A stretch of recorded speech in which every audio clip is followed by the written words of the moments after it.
यो फुल्नु तपाईँ किन फुल्नु भएन यसको विपरीत अर्थ के हो जितको विपरीत अर्थ के हो भन्नुहोस् त तपाईँ हात तान्नु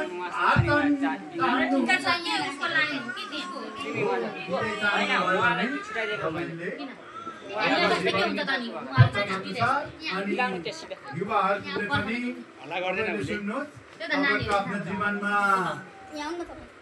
साँच्चै नै विजय चाहनुहुन्छ भने परमेश्वरको वचन सुन्नुपर्छ। अनि आमा बुबाले तपाईँको छोराछोरी असल भएको चाहनुहुन्छ भने तपाईँहरूले जहिले पनि पति पत्नीमा जहिले पनि एक आपसमा आदर प्रेममा जुट्नुपर्छ। तपाईँले झगडा गरेको छोराछोरीले देख्नै नपाओस्। मेरो म साँच्चै नै ढाँटे होइन, मेरो छोराले अहिले पनि भन्छ मेरो मम्मीले आज झगडा गर्छ कि गर्दैन भनेर हुन्छ त्यो मान्छेहरू कहिलेकाहीँ हामी छलफल मलाई तर हामी झगडा कहिलेकाहीँ रिस उत्सव गर्नु मन लाग्छ यो बच्चाहरूको छेउमा नगरौँ भरै चाहिँ श्रीमतीले जोडले सघाउँछ अनि बच्चाहरू स्कुल गएर त्यो बेला बिर्सिरहेको हुन्छ रिस मरिरहेको हुन्छ फर्काउनै नपाउने क्या अनि कति कुरा हुँदैन। अनि कहिलेकाहीँ हाम्रो बुबाले चाहिँ परमेश्वरको वचन ल्याउनु हुँदा चाहिँ उहाँलाई रिस उठेको होला भन्नुहुन्छ। मैले मेरो छोरा अब 30 वर्ष पुगिसक्यो, अब भर्खर कोर्ट विवाह गरे पनि अहिले पनि बुबा मम्मीले झगडा गरेको चाहिँ देख्नु तर हामी पनि कहिलेकाहीँ हामी कुरा हुन्छ तर हामी शब्दमा यस्तो उस्तो हुन्छ तर हामी कुरा गर्दैन। हामी एकैछिनमा हाम्रो हुन्छ अनि त्यहाँदेखि परमेश्वरको वचन मिलाइहाल्छौँ त्यो सबैको हुने नै हो तर त्यसरी बच्चाको छेउमा चाहिँ हामी चाहिँ त्यसो गर्नु त्यसो गर्दै गर्दा त्यो बच्चाहरूको जीवन बिग्रिन्छ कि हामीले सही शिक्षा दीक्षा दिन सकिरहेको हुँदैन। बच्चाहरूको पहिलो पाठशाला पहिलो टिचर आउनु त्यही भएको कारणले यो मैले तपाईँहरूलाई सेयर गरेको र अब बाँकी हुने विवाह गरेर हुने यो कुरा पक्कै राख्नुपर्छ। मैले विवाह गरेँ भने मेरो श्रीमानले मलाई राख्नुहोस् नपरोस् केटाहरूले पनि मेरो श्रीमतीलाई म कहिले पनि हात लाउने छैन उसले म प्यार नगरोस्। मेन कुरा चाहिँ के हो भन्ने कारणले यो गर्नुको पछाडि केटा मान्छेले परमेश्वरको वचन ठिकसँग पढेको र उसले बुझेको छ भने श्रीमतीलाई वचनद्वारा सिकाउनु सक्छ अनि ठिकमा ल्याउँछ। अनि उत्पत्तिको पुस्तकमा आदम र हव्वाको बारेमा पढ्नुभयो भने सबै कुरा परमेश्वरले त आदमलाई भन्नुभएको थियो। आदमले चाहिँ आफ्नो श्रीमतीलाई सही तरिकाले नियन्त्रण नगरेको र नसिकाएको कारणले चाहिँ संसारमा पाप आयो क्या गल्ती आदमको हो भन्छ। अनि त्यही भएको कारणले म पनि एउटा आदम हो भने मेरो घरमा कसरी चलाउनु पर्छ भन्ने कुरा मलाई थाहा हुनु पऱ्यो र श्रीमतीलाई पनि माया गर्नुपर्छ छोराछोरीलाई पनि अशान्ति दिनु हुँदैन उनीहरूले ज्ञान बुद्धि सिकाउनु पर्छ भन्ने चाहिँ मैले सिकेँ र परमेश्वरको वचनमा बुझेको कुरा सेयर गर्दै गर्दाखेरिमा यो कुरोले चाहिँ हाम्रो जीवनमा अब हामी वचनको खण्ड अब हामी जाँदैछौँ। यहाँनिर चाहिँ म ख्रिस्टसँगै क्रुसमा टाँगिएको छु भन्ने वचन कुनसँग हामी के कुरा टाक्नुपर्ने रहेछ? गलातीको पुस्तक 5:19 देखि 21 सम्मको कुरा चाहिँ क्रुसमा टाक्नुपर्ने रहेछ। फेरि म हेरेपछि अब चाहिँ हामी अगाडि बढ्नेछौँ। पापमय स्वभावका कार्यहरू प्रत्यक्ष छन् जो यिनै हुन् व्यभिचार अपवित्रता लम्पटपन ईर्ष्या क्रोध स्वार्थीपन गुटबन्दी डाहा पिया कडकपन र अश्लील मज्जा यस्तै कुराहरूको विषयमा म तिमीहरूलाई चेतावनी दिन्छु। यी कुराहरू सबै क्रुसमा टाक्नु पर्यो। अनि पछिको कुरा चाहिँ अर्को चाहिँ अब उपरान्त जिउने म होइन तर ख्रिस्ट मभित्र जिउनुहुन्छ। ख्रिस्ट मभित्र जिउनुहुन्छ भन्ने त्यो कुरा अगाडिको कुरा चाहिँ यी गलाती 5:19 देखि 21 सम्मको कुरा टाँगिसकेपछि त्यसलाई मारिसक्ने व्यक्तिको जीवनमा चाहिँ यो आउँछ। यहाँनिर चाहिँ 22 देखि चाहिँ यहाँ यसरी लेखिएको छ पवित्र आत्माको फल चाहिँ प्रेम आनन्द शान्ति धैर्य दया भलाइ विश्वस्त नम्रता संयम यी कुराहरू चाहिँ हुन्छ। अब यी कुराहरूको बारेमा प्रभु यीशु ख्रीष्ट चाहिँ यी 9वटा आत्माको फल मानिसको जीवनमा दिनको निम्ति आउनु भएको। अब हामी हेर्नेछौँ, अब चाहिँ वचनको खण्डमा हेर्नेछौँ है। पापमय स्वभाव र पवित्र आत्माको फलहरूको बारेमा हामी हेर्नेछौँ। तपाईँहरू ध्यानसँग सुनिदिनुहोस्, पढ्दै तिर्नुहोस्। उत्पत्ति 1:26 लेखिएको छ, परमेश्वरले भन्नुभएको छ, मानिसलाई हामी जस्तै आफ्नै स्वरूपमा बनाऊ भनेर चाहिँ बनाऊ र यी संसारमा रहेका सबै जीव जन्तु प्राणीहरू, आकाशमा उड्ने, जमिनमा हलचल गर्ने र समुद्रमा चलपल गर्ने सबैमाथि अधिकार गरून् भनेर चाहिँ भन्नुभयो। अनि उत्पत्ति 2:7 त्यही भन्नुभए मुताबिक चाहिँ मानिसलाई परमप्रभु परमेश्वरले बनाउनु भयो। उत्पत्ति 2:7 हामी हेर्नेछौँ। सबै हामी पढ्नेछौँ, तपाईँहरू बुझ्नुहुनेछ। म अब एकदमै अहिले चाहिँ हामी के को बारेमा हेर्दैछौँ? पापमय स्वभाव र पवित्र आत्माको फलको बारेमा। यो अलिकति म फरक छुटाउन चाहन्छु, तपाईँले बुझ्नु सक्नुहुन्छ। त्यसपछिबाट यहाँनिर उत्पत्ति 1:26 पढ्नेछु। अनि परमेश्वरले भन्नुभयो, मानिसलाई आफ्नै स्वरूपमा हाम्रै प्रतिरूपमा बनाऊ। तिनीहरूले समुद्रका माछाहरू र आकाशका पक्षीहरू, पाल्तु पशुहरू, जमिनमा चहल पहल गर्ने सबै जन्तुहरूमाथि अधिकार गरून्, यो भन्नुभयो। अनि यही मुताबिक चाहिँ परमेश्वरले चाहिँ मानिसलाई सृष्टि गर्नुभएको कुरा छ। उत्पत्ति 2:7 हामी हेर्नेछौँ। 2:7 यस्तो लेखिएको छ, तब परमप्रभु परमेश्वरले भूमिको माटोबाट मानिसलाई बनाउनु भयो र तिनको नाकमा जीवनको सास फुकिदिनु भयो र मानिस जीवित प्राणी भयो। मानिसको सृष्टि गर्नुहुँदा पहिलो कुरा भूमिको माटोबाट हाम्रो शारीरिक बनोटलाई बनाउनु भयो र त्यसलाई जीवित पार्नको निम्ति परमेश्वरले आफ्नो सास फुकिदिनु भयो। सास फुकिदिनु भएपछि मानिस चहल पहल र हिँड्न सक्ने शारीरिक नभए त्यति मात्रै नभएर मानिसलाई चाहिँ आफ्नै स्वरूपमा भनेको चाहिँ परमेश्वरले ज्ञान, बुद्धि, विवेक, सबै शक्ति पनि दिनुभएको थियो क्या। सबै बुद्धिहरू परमेश्वरमा जति बुद्धिहरू थियो पुरै नै केही बुद्धि दिनुभएको थियो, किनकि सबै भएका पृथ्वीमा सृष्टि गरिएका सबै कुरामाथि चाहिँ अधिकार गर्नुपर्ने थियो। त्यही भएर चाहिँ यो दिनुभयो। अब यो कुराबाट बुझ्नुपर्ने कुरा चाहिँ के थियो भन्दै गर्दाखेरिमा मानिसलाई चाहिँ सास फुकेर चाहिँ सबै कुरा परमेश्वरले ज्ञान, बुद्धि, विवेक, समझ, शक्ति सबै दिनु हुँदाखेरिमा चाहिँ यो गलाती 5:21-22 प्रेम, आनन्द, शान्ति, धीरज, दया, भलाइ, विश्वस्ता, नम्रता, आत्मसंयम, यी 9वटा कुरा थियो मानिसभित्र। ध्यान दिनुहोस् है, त्यो भित्र थियो, मानिसभित्र थियो।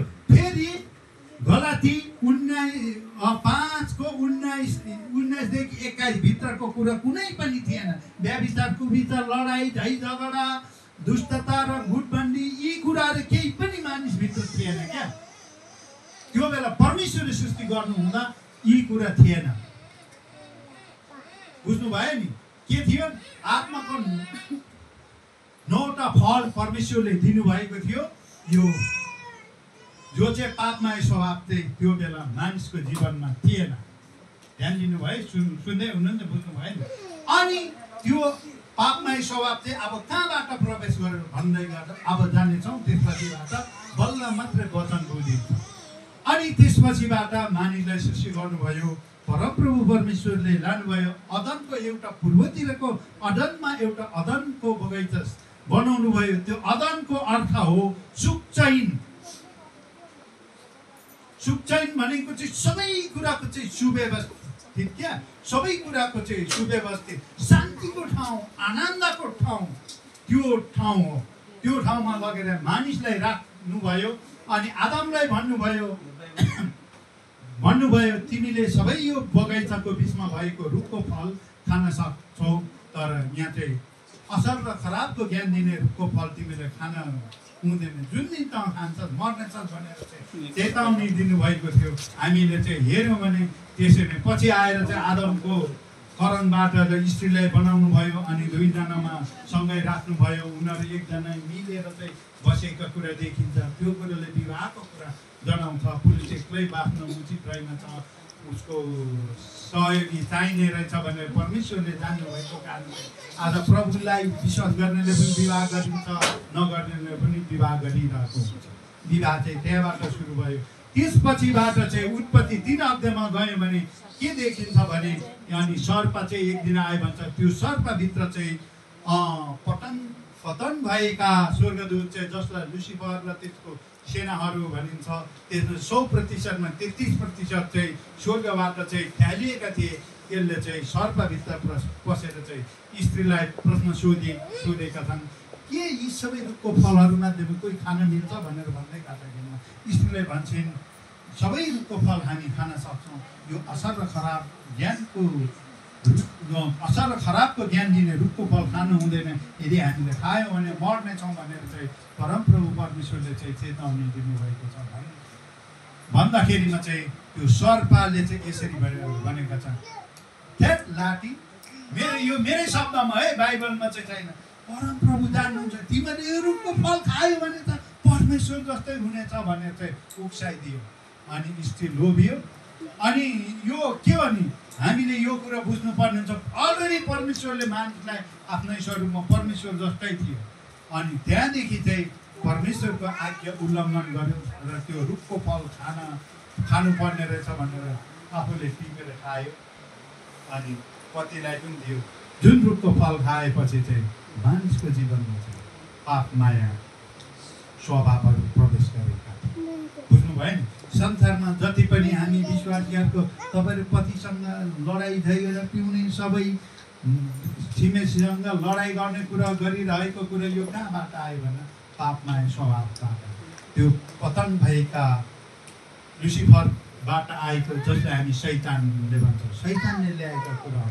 अनि शैतानले चाहिँ तपाईँ हामीलाई विजय भएको चाहँदैन जहिले पनि, हामी चाहिँ हारेको नाश भएको चाहन्छ। त्यही भएर चाहिँ हाम्रो घरमा लडाइँ झगडा, अब पति पत्नीमा लडाइँ झगडा, पतिहरू ट्वाट तान्नु मन लाग्ने, अब दिदी बहिनी कहिले ट्वाट तान्नु मन लाग्ला, झगडा गर्नु, मुख चलाउनु, चुरा बनाउनु मन लाग्ने, यस्तो कुरा चाहिँ दिमाग तातिने यस्तो कुरा चाहिँ दुष्टले गरिरहेका छ।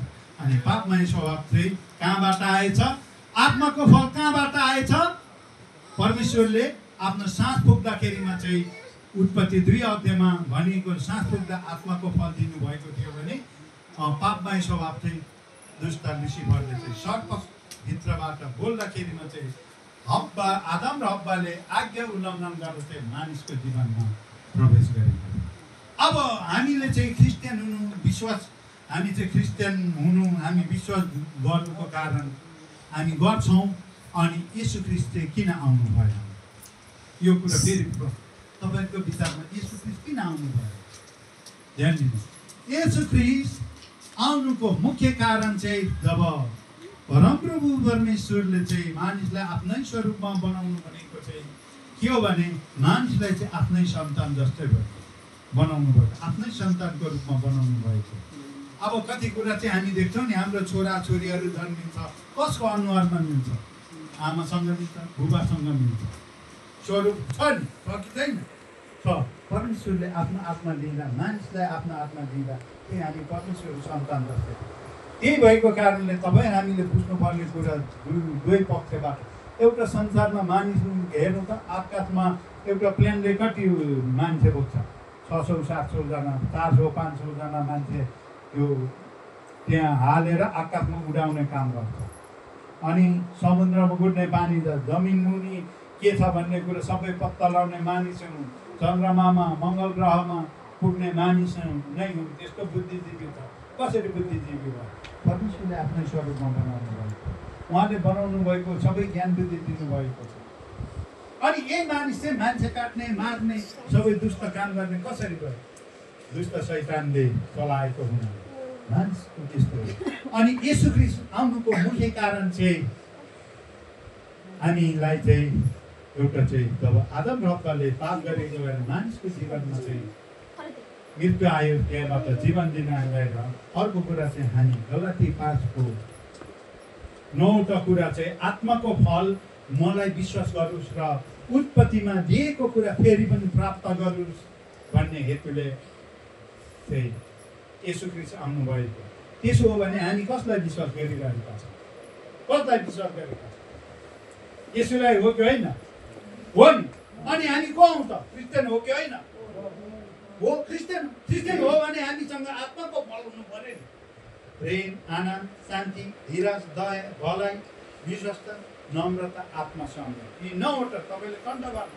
कुन पदमा पाइन्छ? गलाती 5को 22 र 23 पदमा पाइन्छ। के हेर्नुभयो भने कुनै पनि त्यसको विरुद्धमा कुनै व्यवस्था छैन भनेको। त्यो भनेको के हो? यो आत्माको फल हुने र आफ्नो जीवनमा आज्ञा पालन गर्ने व्यक्तिको जीवनमा न त स्वर्गको कानुन न पृथ्वीमा भएको कानुनले त्यसको विरुद्धमा लड्नै सक्दैन। यो चाहिँ खराब छ भन्नै सक्दैन। अनि त्यस्तो कुरा छ त्यो। यही भएको कारण येशू ख्रीष्ट यसैको निम्ति आउनुभयो। अब यी कुरा येशू ख्रीष्ट आउनुभएको छ, तपाईँ र हामीले चाहिँ विश्वास गरेका छौँ। हामीभित्र यी कुराहरू हुनुपर्छ। अब तपाईँहरूलाई सिकाउँदै गर्दा तपाईँहरू कति वर्षदेखि विश्वासी हुनुभएको छ, तपाईँहरूको हाम्रो जीवनमा कतिको जीवनमा यी कुरा नहोला, तर यो आत्माको फल पापमय स्वभाव त्यागेर आत्माको फल चाहिँ हाम्रो जीवनमा अति आवश्यक छ। अनि परमेश्वरले के भन्नुभयो हामी वर्तमान अलिकति हेर्नेछौँ।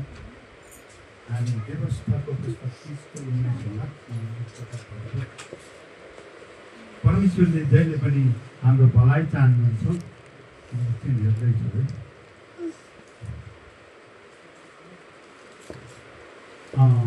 व्यवस्थाको 30को 19 पदलाई हामी हेर्नेछौँ। व्यवस्था 30को 19 पदमा परमेश्वरले हामीबाट के चाहनुहुन्छ तपाईँहरूले हेर्न सक्नुहुन्छ। व्यवस्थाको पुस्तक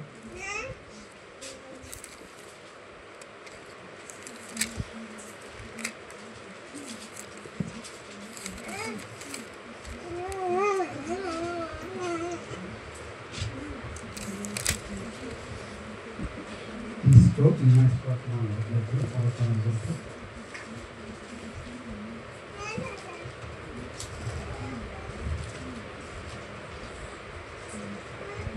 धेरैले पाइसक्नु भयो है।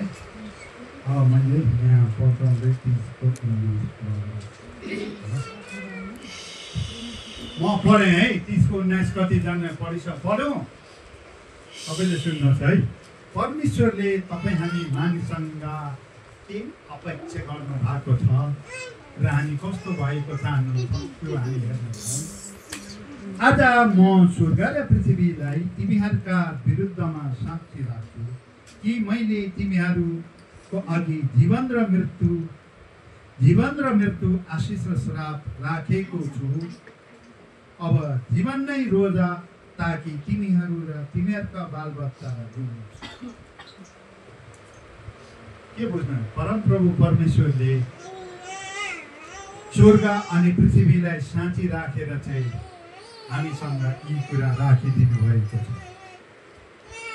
तिमीहरूको अघि जीवन र मृत्यु, आशिष र श्राप राखिदिनु भएको छ। ल भन्नुहोस् त, तपाईँले के रोज्नुहुन्छ? फेरि भन्छु है, परमेश्वरले हाम्रो अगाडि जीवन र मृत्यु, आशिष र श्राप राखिदिनु भएको छ। तपाईँले के रोक्नु चाहन्छ? के रोक्नु? अर्को मृत्यु कि जीवन? जीवन, त्यो राखिदिनु भएको छ। अनि परमेश्वरले पनि तपाईँ र हामीले चाहिँ जीवन र आशिष प्राप्त गरेको चाहनुहुन्छ र हामीले प्राप्त गरेर हाम्रो छोराछोरीले पनि त्यो प्राप्त गरेको परमेश्वरले चाहनुहुन्छ। तर मानिसको दैनिकी जीवन, हाम्रो जीवनमा हामी प्रभुको जन क्रिस्चियन भएर पनि हामी हुनुलाई चाहिँ हामी पनि म आशिषित बनाऊँ, म चाहिँ जीवन प्राप्त गरौँ भनेर नै हामी विश्वास गरेका छौँ। हाम्रो बोलीचाली, हाम्रो गर्ने व्यवहारले जहिले पनि श्राप र मृत्युको कुरा ल्याइरहेको छ। तर त्यो हुनुको कारण के हो? एउटा कुरा त कति कुरा हामी बाइबल पढ्दैनौँ, बाइबलको ज्ञान हामीमा हुँदैन। अर्को कुरा त हामीमा चाहिँ दुष्टले यी कुरा यी वचनहरू नबुझोस् भनेर नै हो। हामी क्रिस्चियन हौँ भन्छौँ, मैले मेरो जीवनमा जिउने शैलीहरू, मानिससँग बोल्ने व्यवहारहरू, मेरो जीवनको चाहिँ ढाँचाहरू कस्तो छ भनेर हामी मानिसलाई आफैले नै थाहा हुँदैन।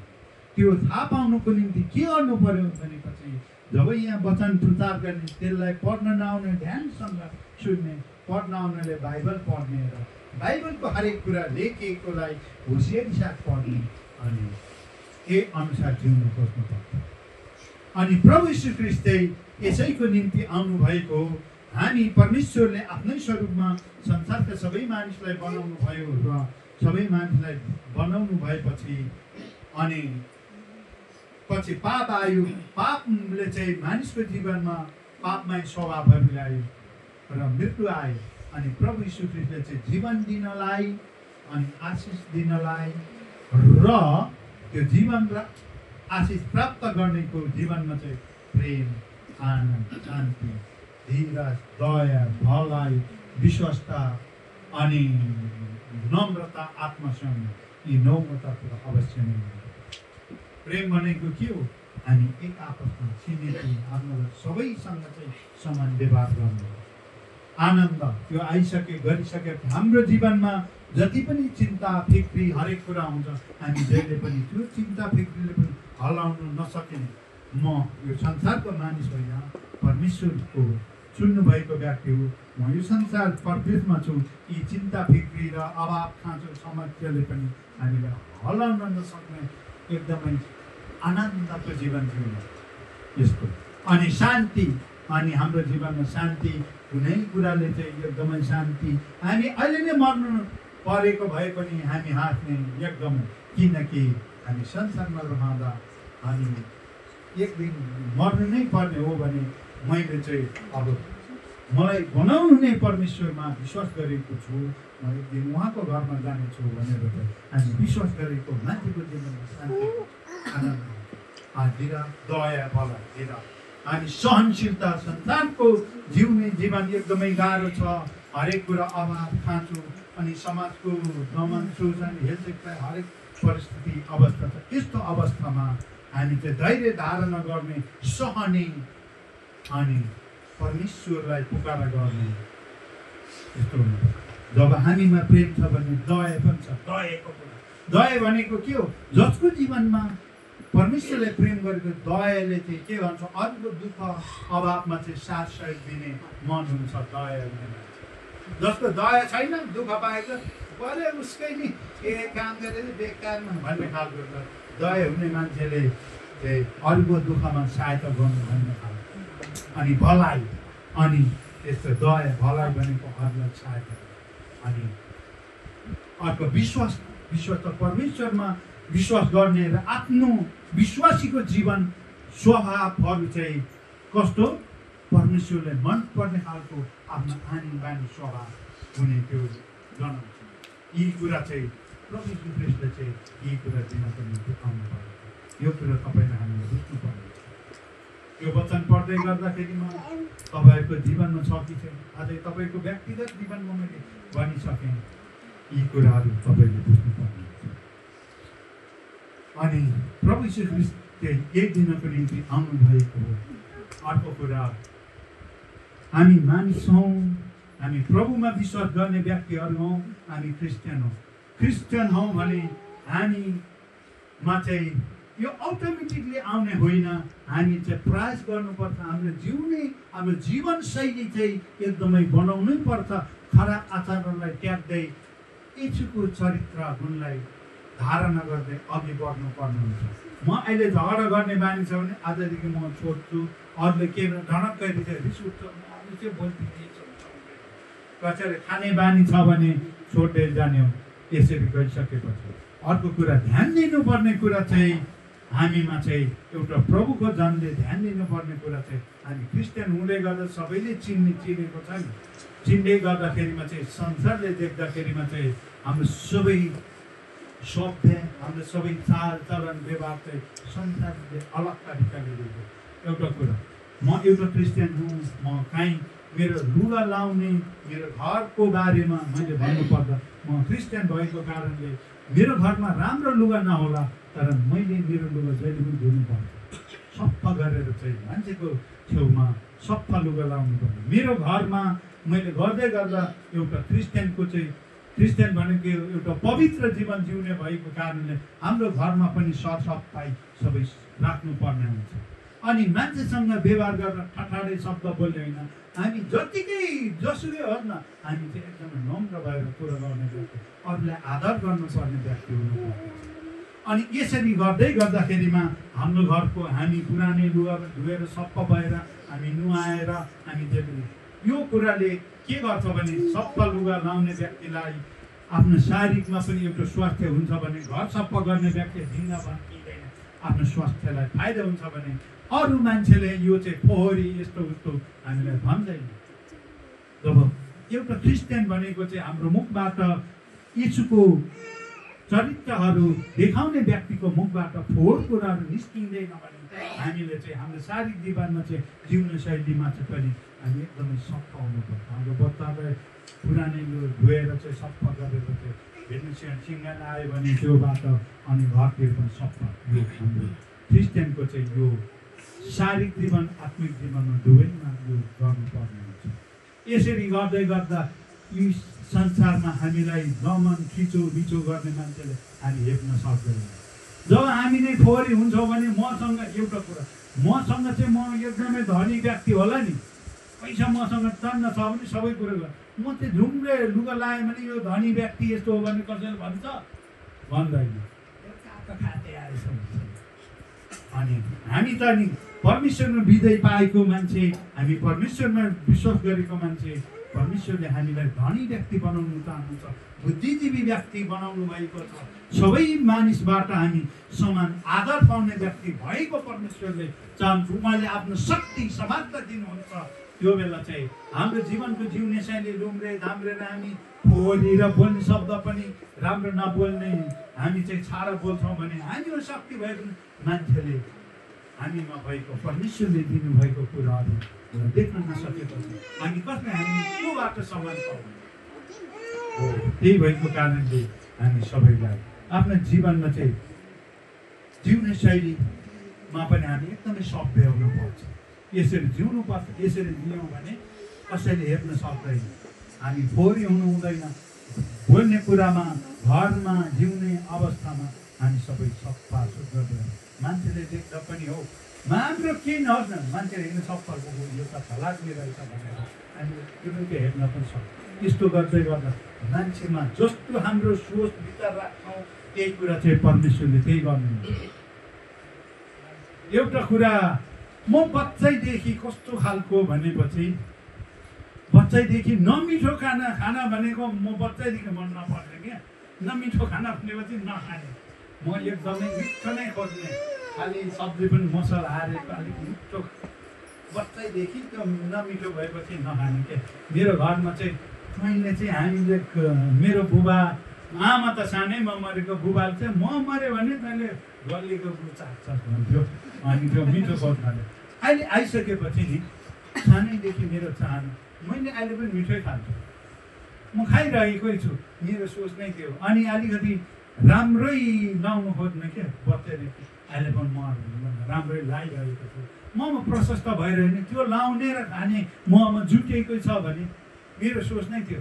त्यही भएको कारणले हामी मानिसहरूले पनि उच्च विचार राख्नुपर्छ र परमेश्वरमा रहेर उच्च विचार राख्ने व्यक्तिले त्यो अवश्य नै हासिल हुन्छ। अनि जहिले पनि तपाईँ र हामीले बोल्ने शब्दहरूमा हामीसँग बोल्दाखेरिमा चाहिँ हामी ठट्यौरीमा कहिले पनि प्रबोधन बोल्नु, हामी झुट छ ठिक छ गकिलो तरिकाले चाहिँ बोल्न सिक्नुपर्छ। किनभने हामी पहिलेदेखि नै यताउता बोल्ने, हाँसे ठट्टे गर्ने, अरूले नपत्याउने यस्तो खालको शब्द बोल्यो भने हामीमा कसैबाट चाहिँ हामी विश्वासिलो बन्न सक्छौँ। हामी एकदमै सही कुरा बोल्ने, बोलेको कुरा गर्नै पर्छ यस्तो खालको। अनि यसो गऱ्यो भने समाजले पनि हेर्न सक्दैन। हाम्रो समाजमा हाम्रो सभ्यतामा हामी वृद्धि हुँदैन। त्यो हुनुको लागि हाम्रो आत्मादेखि नै त्यो सोच भित्र आएको। परमेश्वरले चाहिँ यसरी दिएको चाहनुहुन्छ। यसरी जिउँदै गर्दाखेरिमा अब चाहिँ परमेश्वरको इच्छा त के हो भने उहाँको राज्य वृद्धि गर्नलाई हो। अनि गर्दै गर्दा सुसमाचार सुनाए, हामी नै रोगी छ अनि सबै अझै पनि दाग खाने खैनी खाने रोगी घरमा झगडा, प्रभुले शान्ति दिनुहुन्छ भनेर घरमा झगडा कसैले विश्वास गर्न गर्दैन। पहिले त व्यवहारदेखि देखाउनु पर्छ। होइन तपाईँको घर त कस्तो आनन्द छ, शान्ति छौ भनेर सोध्छ। यो हुनुको कारण के तपाईँलाई थाहा छ? मैले नि प्रभु यीशु ख्रीष्टलाई विश्वास गर्छु। यहाँ हेर्नुहोस् त वचनमा यस्तो भन्नुभएको छ, वचन देखाउँछु के हो र मैले यसले चाहिँ पछि मेरो घरमा झगडा हुँदैन, पतिपति मेरो बच्चाहरू पनि अनुशासन छ, यो हो र म पनि विश्वास गर्छु भन्छ। हामी क्रिस्चियन बन्छौँ अनि आउँछौँ हरेक हप्ता, हालेलुया होसन्न भन्छौँ, प्रभुको स्तुति हो भन्छौँ। हामी घरदेखि गइसकेपछि हाम्रो चाहिँ पहिला नै त्यो हब्बाले जब परमेश्वरको आज्ञा उल्लङ्घन गरेपछि आएको पापमय स्वभावको कुरा जब हाम्रो जीवनबाट प्रकट हुँदै गएपछि हामी क्रिस्चियन हौँ कि होइनौँ भन्ने कुरामा नै हामीमा नै विश्वास लाग्दैन भने अरूले के देख्छ। त्यही भएको कारणले क्रिस्चियन जीवन चाहिँ हामीले एकदमै सही तरिकाले जिउनु पर्छ। त्यो जिउँदै गर्दाखेरि बल्ल त्यो विजय आउँछ। यी विजयको कुरा आउँछ। यो तपाईँहरूसँग सेयर गर्दै गर्दा अब मैले विश्वास गरेको 2049 सालमा विश्वास गरेको, त्यो बेला मैले कसैले सुसमाचार सुनाएर विश्वास गरेको पनि होइन। मैले त्यो बेला परमेश्वरको वचन एउटा बाइबल पाएँ। बाइबल पाएपछि बाइबल धेरै अध्ययन गरेँ। म सानैदेखि यो महाभारत अरू यो रामायणको कुराहरू चाहिँ मेरो महाभारतले पढ्थेँ। म धेरै सुन्ने मान्छे अनि त्यसपछि प्रश्न पनि उठाउने अनि त्यो कुरा मैले सुनेको थिएँ। पछि काठमाडौँ आएपछि महाभारत रामायणको त्यो सिराइलीमा हेरेको मान्छे पछि बाइबल पढ्दाखेरिमा मैले साँचो कुरा मैले भेटाएको छु। अनि त्यसरी विश्वास मैले प्रभुलाई विश्वास गर्दाखेरि कतिखेर विश्वास गरेको थिएँ। म जब ब्रिटिस आर्मीमा चाहिँ म भर्ती हुनुलाई धेरै पटक कोसिस गरेँ। अन्तिम पटक पनि गएर म फेल भएको बेलामा चाहिँ मैले चाहिँ त्यो बेला प्रभुले मलाई चुन्नु भएपछि 2049 पछिबाट मैले प्रभुमा विश्वास गरेको। प्रभुमा विश्वास गर्दै गर्दा 49देखि यहाँसम्ममा 33 वर्ष भयो। 33 वर्षको बिचमा हुँदै गर्दाखेरि जीवनमा धेरै कुराहरू मैले चाहिँ सङ्घर्षपूर्ण कुराहरू जिउँदै गर्दाखेरिमा मैले परमेश्वरमा रहेर जिएको र नजिएको अवस्था धेरै अनुभूतिहरू छ। भर्खर विश्वास गर्दा मैले आज्ञा पालन गर्दैन थियो। त्यो बेला मेरो साथीहरूले यस्तो हेप्थ्यो अनि झन् साह्रो मैले भर्ती हुन्छु भने नभएर आर्थिकहरूमा सबै कमजोरी विवाह गरिसकेको अनि घर परिवार धान्नलाई पनि गाह्रो, सबले यति साह्रो हेप्थ्यो मलाई चाहिँ। सबले कुहिएको राई यस्तो यस्तो भन्ने, जिब्रो नलाग्ने भन्ने। साँच्चै भन्नुपर्दा प्रभुलाई चिन्नुभन्दा अगाडिसम्म मेरो जिब्रो त्यति लाग्दैन थियो। मेरो जिब्रो राई भाषामा जाने अर्को कुरो त मलाई बोल्नै नआउने, एकदमै बोल्नै नसक्ने मान्छे। अनि साथीसँग बोल्दा पनि कति कुरामा चाहिँ मेरो जिब्रो नलाग्ने भनेपछि राई भाषामा जाने यस्तो मान्छे। अनि सबैले मलाई यति साह्रो हेर्थ्यो। अनि पछि गए विश्वास गरिसकेपछि अनि हुँदै गर्दाखेरिमा मेरो जीवनमा परिवर्तन हुँदै गर्दाखेरि त्यही मेरो साथीहरूले मलाई चाहिँ त्यो बेला कुहिएको राई भने अहिले मलाई किन प्रेम सर के छ भन्ने मलाई आदर गरेको थियो। त्यसको पछाडिको कुरा के हो भन्दै गर्दाखेरिमा मैले आफ्नो जीवनको चरित्रहरू परमेश्वरको वचनमा सिक्दै गरेँ, देखाउँदै गरेँ। मेरो जिब्रो सुधार्यो, मेरो लाउने कपडा, मेरो शारीरिक सफाइ सबै कुराहरू मैले देखाउँदै गरेँ। त्यो बेला त के गर्थेँ, आफू विफल भएको अनि त्यो टेन्सनले गर्दा दाँत खाने, खैनी खाने, चुरोट खाने, विश्वासी भएर पनि धेरै चपा हिँड्ने त्यस्तो भएर हेप्थ्यो। अनि पछि आएर त्यो नखाने, आफ्नो शरीरमा सफाइ शुद्ध अनि बोल्दा पनि हो भने हो, होइन भने होइन, त्यसरी बोल्दै गर्दाखेरि मेरो जीवनको परिवर्तनहरू उनीहरूले देख्यो। अनि अहिले पनि प्रेम सर भन्छ के छ अब त्यही मेरो दास। त्यो बेला मलाई कुहिएको राई भन्नेलाई आज प्रेम सर भन्नुको पछाडिको मेरो कारणले हो। होइन, मैले यीशुमा विश्वास गर्ने र मेरो जीवनमा चाहिँ यीशुलाई देखेको कारणले भनेको हो। त्यही भएको कारण तपाईँको जीवनमा पनि यीशु हुनुहुन्न र हुनुहुन्न नि। हामी यीशुको जीवनशैलीमा हरेक जमानाले भन्नु, तपाईँको जीवनको अवस्थामा, हेपेको अवस्थामा तपाईँको यीशुको चरित्र देखाउनु, तपाईँ भलात्मी एकदमै झ्यान्टल भएर हिँड्दै गर्नु र परमेश्वरले त्यो सोच विचार अनुसार तपाईँको जीवनमा विजय उन्नति सफल दिँदैन। तपाईँलाई आजको दिनमा हेर्ने व्यक्तिले आज यो कुरा सुनिसक्ने, भोलिको दिनमा जाँदै गर्नु तपाईँले आदर सम्मान पाउनुहुनेछ। मैले आज पाइरहेको छु। अनि यी सबै परमेश्वरले मेरो जीवनमा गर्नु, मैले उहाँको वचनलाई मेरो हृदयमा राखेको काम। अनि यो हो। अनि कति कुराहरू जिन्दगीमा हामी हार र विजयको कुराहरूको बारेमा म एउटा कुरा सेयर गर्न चाहन्छु।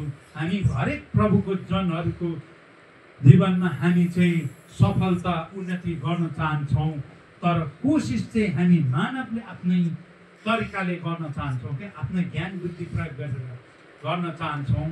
अनि तर हामीले गर्नुपर्ने कुरा चाहिँ के हो? जसले तपाईँ र हामीलाई बनाउनु भयो, उहाँलाई ज्ञान दिनुभएको छ, बुद्धि दिनुभएको छ, उहाँसँग सल्लाह सुझाव माग्नु पर्ने हुन्छ।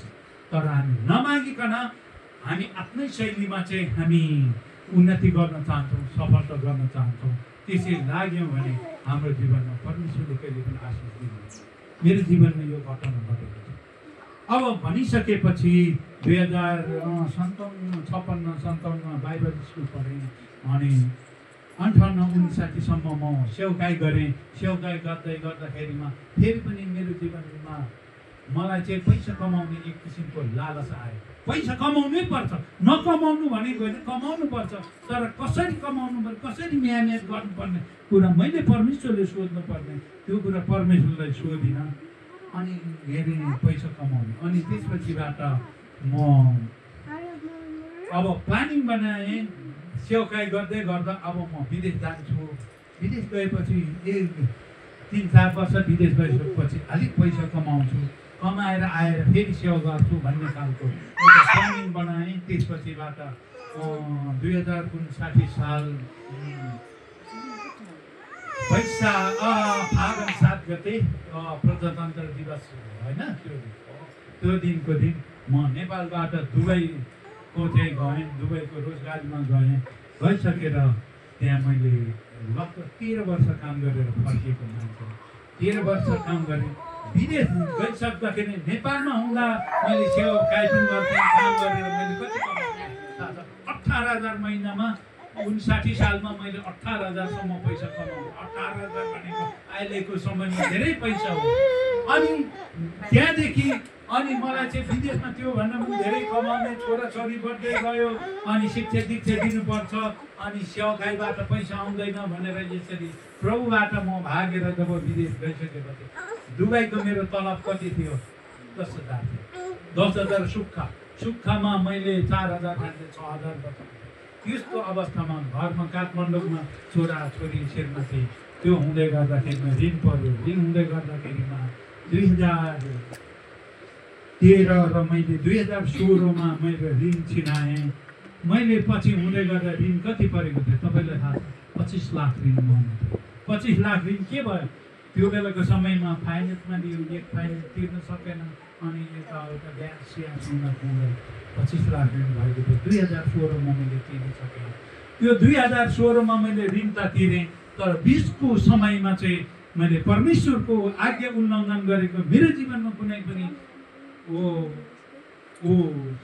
पैसा कमाउन सकिनँ। टेन्सन थियो। अर्को कुरा म दुबईको त्यो 45-50 डिग्री घाममा काम गर्नुपर्थ्यो दिनभरि।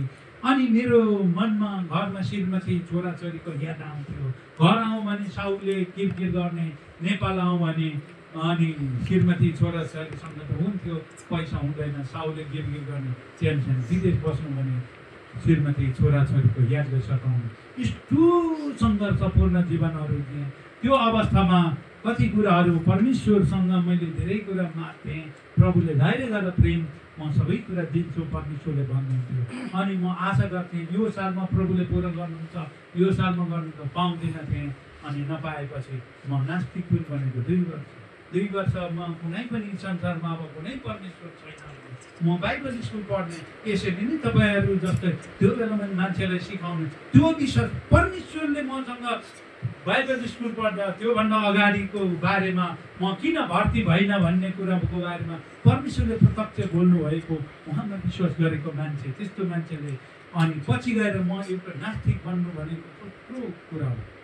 अनि संसारमा अब कुनै पनि परमेश्वर छैन भनेर चाहिँ मैले भन्छु आइन्दा म कोहीले म यहाँ कुनै पनि संसार चाहिँ म नास्तिक भएँ भने अनि त्यो बेलामा म परमेश्वरको वचन बोल्ने मान्छे अब मैले त्यहाँनिर चाहिँ रक्सी खान थालेँ।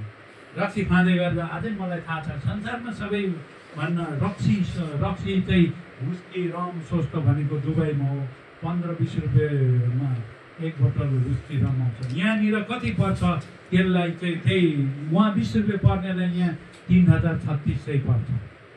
मलाई यहाँ यस्तो हिसाब गर्दा त्यस्तो त्यो टेन्सन परेर त्यो खान्थेँ तर मैले त्यो रक्सीले पनि मार्दैन थियो मेरो टेन्सन हट्दैन।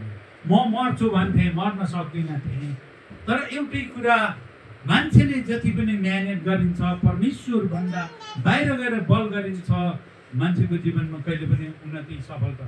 अनि त्यसपछिबाट 2 वर्षको ट्याक्कै पुग्दाखेरिमा मलाई एकदमै बिमार भएँ। बिमार भइसकेपछि 1 हप्ता मलाई ज्वरो आयो। ज्वरो आइसकेपछि त्यो बिचमा मैले 3 पटक मेडिकल गएँ औषधि ल्याएँ। कम्पनीले नै हेर्थ्यो कम्पनीमा म काममा नजाँदा मेरो तलब पाकिहाल्थ्यो घरमै सुत्थेँ औषधि ल्याउँथेँ। अनि त्यो दिन चाहिँ कम्पनीबाट इन्जिनियरले फोन गर्यो अनि मलाई प्रेम अब तिमीलाई कस्तो छ अझै तिम्रो ज्वरो निको भएको छैन भन्दाखेरिमा सर म त झन् साह्रो ज्वरोले च्यातिरहेको छ अब त कुनै नसक्ने भयो के पो गर्ने भयो। त्यसो भने मेडिकल जाउँ त्यहाँको तिम्रो रिपोर्टहरू चाहिँ आज चाहिँ हामी अर्को ठुलो हस्पिटलमा जाउँ भनेर चाहिँ अनि त्यहाँनिर चाहिँ अनि त्यसो सल्लाह दिनुभयो। अनि सबै ड्युटीमा गइसकेर बिहानको 9-10 बजेतिर घरदेखि म बसेको कोटरदेखि 15 मिनट जति हिँडेर चाहिँ हाम्रो मेडिकल पुग्थ्यो। त्यो चाहिँ हाम्रो कोटर चाहिँ कस्तो बालुवा घारीको बिचमा थुप्रै हाम्रो कोटर हुन्थ्यो त्यहाँ अनि त्यहाँबाट बालुवै बिचमा चाहिँ गाडी हुँदैन लोकल गाडीको बिचमा अनि म हिँड्दै जाँदै गर्दा हाम्रो क्याम्पको यता अलिक मासतिर आएपछि अरबीहरूको चाहिँ एउटा च्यान गाडी थियो अनि त्यहाँ थियो त्यो च्यान गाडीको यस्तै पर्खल कर्नर हिँड्दै गएँ। अनि त्यो एउटामा चाहिँ त्यो पर्खलमा चाहिँ एउटा त्यो निमको रुख त्यो दुबईमा चाहिँ अरू रुख नपाए त्यो निमको रुख चाहिँ हुने क्या। निमको रुख चाहिँ अलिकति छहारी रहेछ अनि त्यो निमको रुखको छहारीमा चाहिँ त्यो गर्मीमा चाहिँ यहाँदेखि बाहिर बसेर भने जस्तो अघि बसेर बाहिर त्यस्तो बसिरहँदाखेरिमा त्यो दिन एकजना अरबी मरेको रहेछ। अरबी मरेर चाहिँ दाह संस्कार गर्दै रहेछ। म ज्वरोले म पनि मर्न लागेको मान्छे त्यो बेला त्यहाँनिर उभिएर चाहिँ मैले हेर्दै थिएँ। त्यो बेला चाहिँ मलाई परमेश्वरको आत्माले मलाई सोध्नुभयो प्रेम त्यो मान्छे के भएको भनेर चाहिँ मलाई त्यो आवाज मेरो हृदयमा आयो। आइसकेपछि मलाई ज्वरो आउने मान्छे मैले मनमा नै जवाब दिएको तर बाहिर पनि आवाज आएको थियो मरेको भनेर मेरो आवाज निस्किरहेको थियो मेरो कानले सुनिरहेको थियो। परमेश्वरको आत्माले मेरो आत्मासँग कुरा गरेको छ।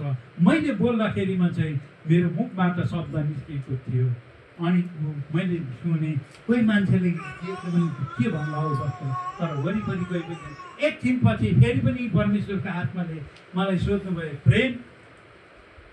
प्रेम अनि यो मान्छे अब कहाँ जान्छ भनेर मलाई परमेश्वरको आत्माले सोध्नुभयो। मलाई थाहा थियो नरक भने मलाई नस्थितै नरक जान्छ भन्ने कुरा मैले जवाब दिएँ। अनि त्यो बेला पनि मेरो मुखबाट आवाज निस्किरहेको थियो। अनि त्यसको केही दिनपछि चाहिँ परमेश्वरको आत्माले फेरि पनि मलाई सोध्यो यदि त यसरी मरिस् भने त कहाँ जान्छस् भन्ने एउटा प्रश्न आयो क्या। प्रश्न आयो त्यो बेला मैले त्यो प्रश्नको जवाब दिन सकिनँ। किन सकिनँ? म संसारमा कुनै पनि परमेश्वर छैन भन्ने कुरो किन छैन भन्दाखेरिमा मलाई ऋण परेको गएर ऋणको बेलामा परमेश्वरलाई धेरै पुकार गर्दा पनि मैले चाहिँ त्यो परमेश्वरबाट उत्तर नपाएको कारणले परमेश्वरसँग चाहिँ म रिसाएको कारणले चाहिँ छैन भनेर त्यो बेला चाहिँ मैले जाँड रक्सी खाने पिउने त्यो गरिरहेका थिएँ। अनि कहाँ जान्छस् भनेर भन्दैखेरि मेरो ममा कुनै पनि शब्द थियो। अनि म चाहिँ अरूलाई देख्दा मरेको मान्छे पनि देखेको कहाँ जान्छ भन्ने कुरो मलाई थाहा छ। नरक भन्न मलाई आउँछ भने त मरेर कहाँ जान्छस् भन्दाखेरि ममा कुनै पनि उत्तर थियो। अनि एकछिनपछि अनि म एकदमै भकाने धुएँ। अनि प्रभुलाई भने, प्रभु म त मरेँ भने नरक जाँदो रहेछ, मलाई थाहा छ, तर म त नरक जान चाहन्न। तपाईँको अनुग्रह र प्रेम म माथि छ भने अब प्रभु म अब आउने दिनदेखि म अब पैसा कमाउदिनँ, म पैसा कोसिस गर्दिनँ, तर प्रभु तपाईँको अनुग्रह कृपा प्रेम छ भने यो जति छ यो ऋणबाट मलाई बाहिर मुक्त गराइदिनु भनेर चाहिँ प्रभुसँग मैले यसरी गरेँ। तर प्रभु मलाई त यति साह्रो यो ऋणको फिक्री छ, मलाई मेरो छोराछोरी श्रीमतीको मायाले मेरो हृदय व्याकुल छ। प्रभु म योबाट मलाई मुक्त हुनु छ। म अहिले मेरो श्रीमती छोराछोरी भएकोमा जान चाहन्छु, त्यो सम्भव छैन। तर तपाईँ चाहिँ मेरो श्रीमती भन्दा पनि धेरै प्रेम गर्छु, तपाईँलाई मेरो छोराछोरीहरूलाई भन्दा पनि धेरै प्रेम गर्छु, मसँग आउनुहोस् न। उनीहरूको त्यो आउने याद र माया चाहिँ मेरो हृदयबाट हटाइदिनुहोस् भने प्रभु आउनु भएको मलाई फिलिङ छ। म रोइरहेको छु। उहाँले अँगालो मार्नुभयो अनि मैले अँगालो हालेँ। प्रभुले मेरो हृदयमा छुनुभयो। त्यो बेला यस्तो आनन्द आयो कि मैले जो कुरा अघि उदाहरण भने त्यो उकालोमा 12 बजेको त्यो गर्मीमा उकालो आउन कति गाह्रो हुन्छ, त्यो पिपलको रुखमुनि हुँदा त्यो शीतल हावामा हाम्रो हृदयमा चाहिँ कस्तो आनन्द आउँछ, त्यो अनुभव मलाई त्यो बेला भएको थियो। अनि प्रभुलाई भने, अब प्रभु अब बाँकी समयमा म दाँत खाँदिनँ, खैनी चुरट पनि खाँदिनँ, तपाईँलाई पुकार गर्छु। अब मेरो ऋण मैले तिर्न सकेन, तपाईँको बेजार हुन्छ, मलाई अब यहाँबाट बाहिर। अनि यसरी अब बाँकी समयमा म मेरो जीवन तपाईँले लिन्छु, तपाईँको इच्छा अनुसारको जीवन म जिउनु चाहन्छु भनिसकेपछि प्रभुले त्यो दिनदेखि मलाई मेरो श्रीमतीको याद आउनु, छोराछोरीको याद आउनु, आए तापनि हल्का आउने त्यस्तो। अनि त्यहाँदेखि मलाई प्रभुको मात्रै याद आउने, प्रभुसँग चाहिँ मैले आराधना गर्ने, आँखा चिम गरेपछि उहाँ आउनु भएको फिलिङ हुने। अनि यसरी चाहिँ गर्दै गर्दाखेरिमा मैले 2016मा सम्ममा मैले मेरो ऋण तिर्दा 25 लाख ऋण तिरिसकेँ। त्यसपछिबाट मेरो कम्पनीमा मेरो सेलेरी बढ्यो, अनि श्रीमतीको काममा उन्नति भयो, छोरा जागिरमा लाग्यो, अनि हामी सबै मिलेर चाहिँ सबै ऋण तिर्यौँ। अनि त्यहाँदेखि म आनन्द छु, शान्ति छु। त्यो मेरो सबैभन्दा जीवनको चाहिँ अब शारीरिक जीवनको चाहिँ आर्थिक कुरामा मेरो विजय त थियो भने अब बाँकी समय मैले प्रभुसँग त्यसपछिबाट प्रतिज्ञा गरेँ, तपाईँको सेवा गर्छु भने म लिएर सेवा गर्दिनँ, म दिएर सेवा गर्छु भनेर प्रभुसँग भनेका थिएँ। भने अहिले म आमा मण्डलीमा म सेवा गरिरहेको छु भने मलाई शपथ चाहिँदैन, म शपथ लिँदिनँ। म एक रुपियाँ पनि आमा मण्डलीसँग शपथ लिँदिनँ। मैले महिनामा 20,000को कोठा तिरेर बसिरहेको छु। मेरो श्रीमतीको सानोतिनो बिजनेस छ, छोराले मलाई अलिक पैसा दिनुहुन्छ, छोराले कोठा भाडा, हामी सेवामा हेर्ने श्रीमतीले अलिक काम गर्नुहुन्छ। यसरी नै मेरो जिन्दगी चलिरहेको छ भने अब प्रभुको सेवाकाइमा हिँडिरहेको छ भने यो मैले के महसुस गरेको छु, यी विजयको जीवन चाहिँ मैले आफैले धेरै जिउन चाहेँ तर प्राप्त गर्न सकिनँ। प्रभुले मलाई विजयको जीवन दिनु भएको छ भने म महसुस गरिरहेको छु। भने यस्तो अवस्थामा यहाँ कतिजना आज पनि यहाँ हुनुहुन्छ, तपाईँको हृदयमा सङ्घर्षपूर्ण जीवन छ भने तपाईँले बल गर्दै हुनुहुन्छ, तपाईँको बल र तागतमा त्यो सम्भव छैन। जबसम्म तपाईँले चाहिँ आफैलाई परमेश्वरमा समर्पण गर्नुहुन्न, तपाईँ कहिले पनि विजय जीवन जिउन सक्नुहुन्छ।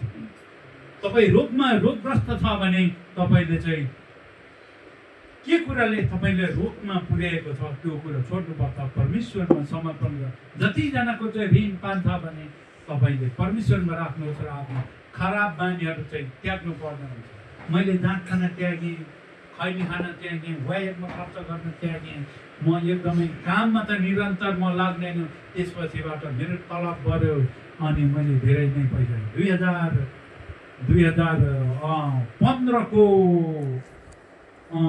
2015को डिसेम्बरमा म नेपाल फर्केर आएँ। अनि 16 भित्रमा मैले आफ्ना ऋण पनि तिर्न सकेँ। त्यसपछिबाट अहिलेसम्म म त्यसपछिबाट म सेवामा लागिरहेको छु।